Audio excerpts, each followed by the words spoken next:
The Rackets and Runners pickleball revolution continues. We're bringing yet another brand into the store, Pickleball Apes.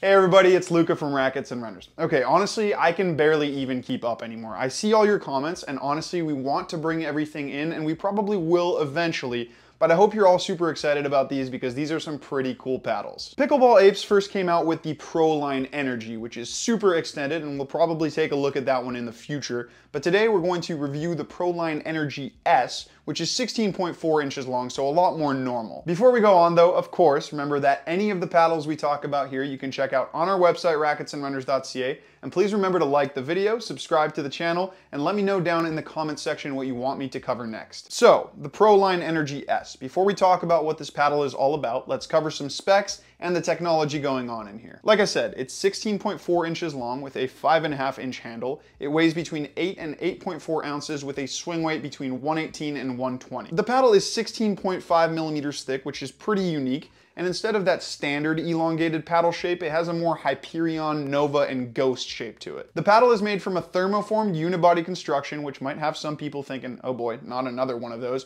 But no, one look at this top sheet and you can tell it's not traditional raw carbon fiber. This is where Pickleball Apes is unique. Their high-end top sheets are made from braided carbon and Kevlar. So right away that raises some eyebrows. The carbon does what it's supposed to do in terms of feel and spin, but the Kevlar is there to help with durability as well as to give this paddle an element of softness that other thermoform paddles don't have. Kevlar is literally bulletproof in terms of durability, much more so than carbon, but it's also softer than carbon, so that should give the face a little bit more of a plush feel. Now of course we have seen Kevlar used on paddles like the Pro Drive Ghost and the Drive, but that Kevlar was more so fused underneath the carbon rather than woven directly into it, so this should have more of an effect on contact. It is super cool to see a unique design like this. I was very excited to take it out for a demo, and it definitely plays differently to anything else I've tried.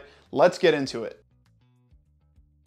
The last paddle I reviewed that had Kevlar in it was the Ghost, and I had to start with feel because that's the most important thing to understand with this material. We've all gotten super used to the feel of a raw carbon face because at this point pretty much everyone is doing it, and adding Kevlar here definitely changes things up. Carbon has this very raw, responsive feel to it. They've been using it in tennis rackets for a long time now for this exact reason, because it provides a great connection to the ball. Kevlar is softer, but it also dampens vibrations quite a bit more, which leads to a more muted feel on impact. This is a similar sensation to what I felt with the Ghost, and honestly, it took me a bit of time to get used to. That muted feel has its benefits. We'll get more into them a little bit later when we talk about control, but the problem with muted is that it makes for a less well-defined sweet spot. Vibrations up here cause feedback, and that feedback makes its way down into your hand. When you make good contact, the feedback is positive, basically telling you to make that contact again. When you make poor contact, the vibrations are negative, making you not want to make poor contact again. By muting the feel, you're basically taking away both positive and negative feedback. That means that yes, the paddle becomes less punishing outside the sweet spot, but also less sweet in the sweet spot. Boiled down to one simple line, it's forgiving, but it's not as easy to get totally dialed in with. But that muted feel has a very positive impact on control, especially when you compare it to other thermoform paddles. The word thermoformed has become synonymous with two things. Great power and spin, not so great control. So naturally, a lot of brands are trying to make a paddle that goes against that stereotype, like Rhombus with the Nova, and this is another one of those. The softer and more muted feel of the Kevlar gives this thing significantly longer dwell time. It's still more firm than it is soft, but quite a bit closer to non-thermoform paddles. Drop shots and resets are definitely a little bit easier to get right, and the overall dinking experience is better than on most thermoform paddles I've tried. The small issue I have with control has more to do with control on powerful shots. Because the response is more muted, I don't feel quite as confident taking a full swing at the ball, knowing the ball is going to go where I tell it to. Basically, compared to Gen 2 thermoform paddles, you're making a small sacrifice in the amount of control you get from being super connected to the ball in exchange for a substantial amount better control in the soft game. In terms of power, like I said, these are still more firm than they are soft, so power is top tier, but yes, a slight notch under what you'll get from Gen 2 thermoform paddles. There isn't the same one-to-one transfer of power from your stroke to the ball, but that's to be expected when it has a longer dwell time like this. Pace and depth are still extremely easy to generate from the baseline. I always like judging a paddle's power potential based off of how it performs in terms of serves and returns, And on both those shots, I felt like I was just able to push my opponent back a little bit deeper. The only area where I wanted a little more power from this paddle was at the net.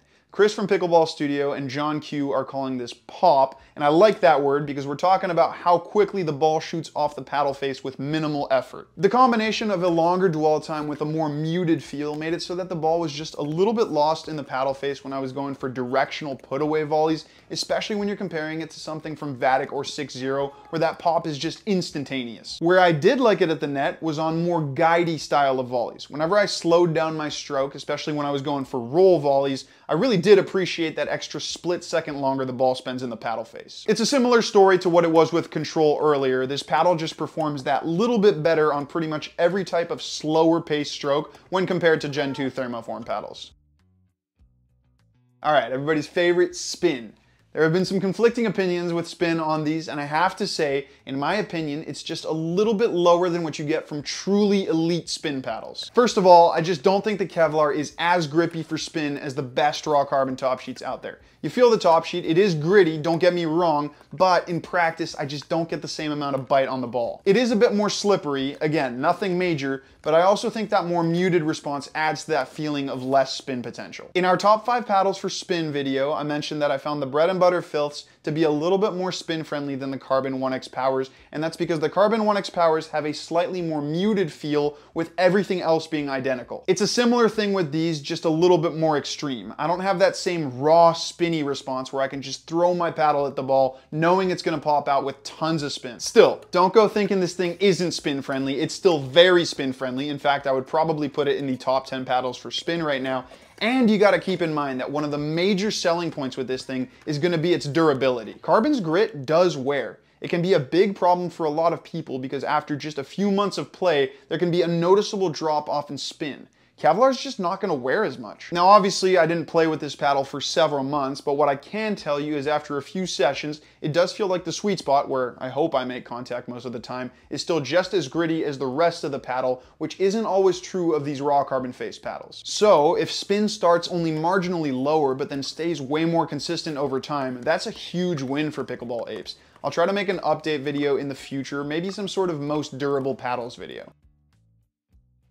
I've said it a few times now, but I'm pretty sure this is my favorite paddle shape. It's more or less fully extended, but because it's not squared off at the top here, it feels quite a bit more maneuverable than what you get from a Filth or a 1X Power. The only little issue I have with this shape is that I do think it needs more weight on average to be as stable. Because it does taper at the top, the sweet spot doesn't spread as far out, so it can be a tiny bit fluttery up there. At first, I put some weight at the top, and I liked that, but it hurt the maneuverability a little bit too much, so I took it off and added it to the bottom portion of the paddle face, and that was perfect. The paddle gets a little more stable, and that weight makes it feel plusher, which complements its best asset, its soft control.